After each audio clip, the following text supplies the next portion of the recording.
दोस्तों इस वीडियो में हम बताने वाले हैं कि लोन जो है बैंक गरीबों को क्यों नहीं देती है।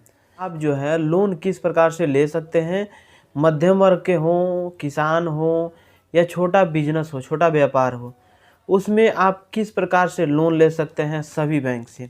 लेकिन आप लोग को मालूम है एक बात कि गरीबों को बैंक जो है लोन नहीं देती है। बहुत कम ही ऐसे गरीब होंगे जिनको बैंक के द्वारा लोन मिला होगा। अभी तो माइक्रो फाइनेंस चल गया हो तो माइक्रो फाइनेंस के द्वारा सबको लोन मिल जा रहा है, लेकिन बैंक जो है लोन क्यों नहीं देती है, इसका रीज़न अच्छे से समझाएंगे।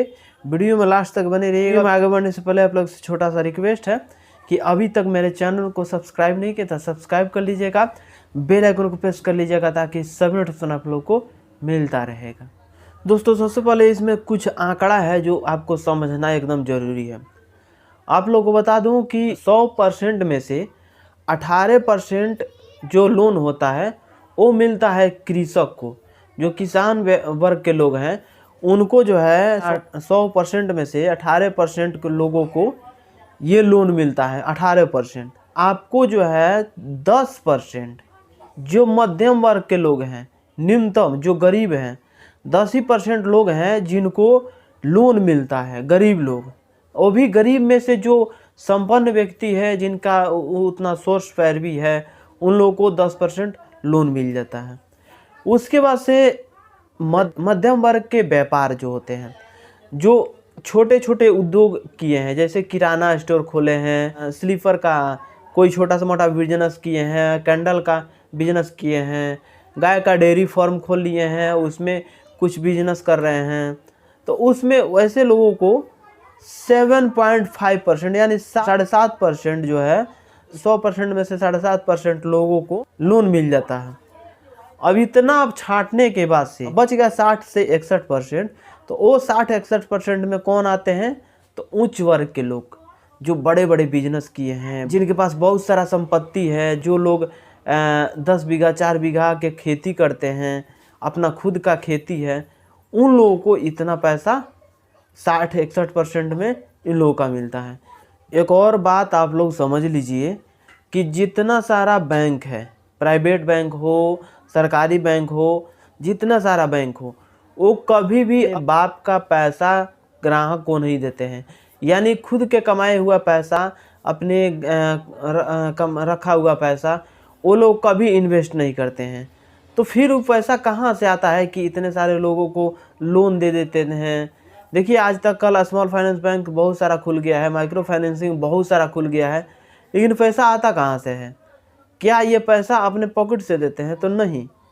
आरबीआई जो है रजिस्टर्ड करती है, और आरबीआई जो है बिजनेस करने के लिए जब इनसे रजिस्टर्ड हो जाता है तब बिजनेस करने के लिए बैंक को और माइक्रो फाइनेंस का स्मॉल फाइनेंस बैंक को सभी को पैसा देती है इन्वेस्ट करने के लिए, उससे कमाने के लिए। देखिए जब पैसा देती है ना तो उसके पास एग्रीमेंट होता है, और एग्रीमेंट में ये कहा जाता है कि तुम जितना कमा रहे हो, जितना पैसा तुम्हारे पास है, उसका 18% यानी जितना इनकम से लेकर के जितना इन्वेस्ट किए हो उसको जोड़ करके, जितना हम दिए हो उसको जोड़ करके 18% रुपया आपको खुद के पास रखना है, स्टॉक में रखना है। ये कभी उसमें से खर्च नहीं होना चाहिए। 18% जो मैं कह रहा हूँ रखने के लिए, उसमें से आपको कभी नहीं उसको ख़त्म करना है।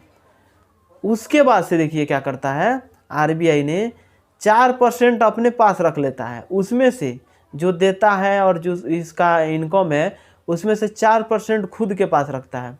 अब 4% उसके पास है, वो भी नहीं खर्च होता है, और 18% बैंक के पास है, वो भी नहीं खर्च होता है। अब दोनों पैसा 18-4 22%, यानी 22% पैसा स्टॉक में रह गया है। अब देखिए स्टॉक में क्यों रखता है, पहले इसके बारे में रीज़न समझ लीजिए। सपोज दैट कि कभी बैंक जो है दिवालिया हो गया, जैसे सहारा इंडिया आप लोग देख रहे हैं, सहारा इंडिया दिवालिया हो गया।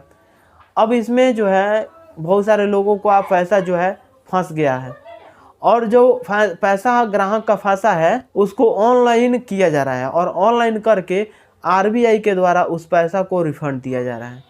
तो ऐसा करने के लिए कि ग्राहक का पैसा बर्बाद नहीं हो, इसीलिए उतना 22% पैसा जो है अपने लिए स्टॉक रखती है। ताकि जो अपना रिकवरी है और ग्राहक का रिकवरी है वो रिकवरी हो सके। आरबीआई से पैसा लेती है तो क्यों उसको तो 22% दे देना है। तो 22% देने से पहले क्या करती है कि अगर सिक्योर लोन देती है ब्याज पे पैसा देती है, लेकिन वहीं अनसिक्योर जब लोन देती है ना तो उसमें ज़्यादा से ज़्यादा इंटरेस्ट रेट लेती है। अभी फ़िलहाल में बहुत सारा माइक्रो फाइनेंस है जिसमें 25% सालाना घटते क्रम में है, 26% सालाना घटते क्रम में, 28% सालाना घटते क्रम में है। इस प्रकार से उन लोग का ब्याज चल रहा है, यानी महीने में जोड़ा जाए तो 1.5-2% ग्राहक का पड़ जाता है उसका इंटरेस्ट रेट।